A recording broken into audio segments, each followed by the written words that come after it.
Credit cards are powerful tools, but used wrong, they become dangerous traps. Let's learn how to use them the smart way. Step 1. Never spend what you can't repay in full. Credit is not extra income, it's borrowed money.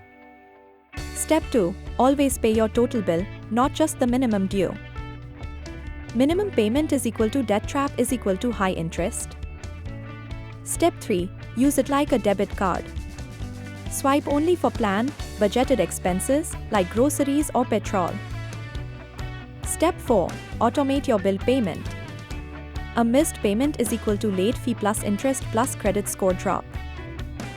Step 5. Track your rewards.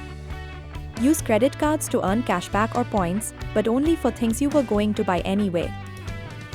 Step 6. Don't max out your limit. Keep usage under 30% of your credit limit to maintain a healthy credit score. Avoid EMI traps.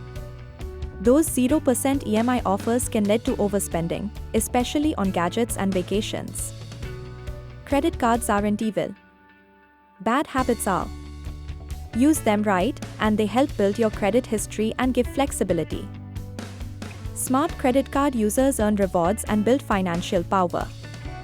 The rest fall into debt. Which one will you be? Subscribe to SaveSmart India for smarter money habits.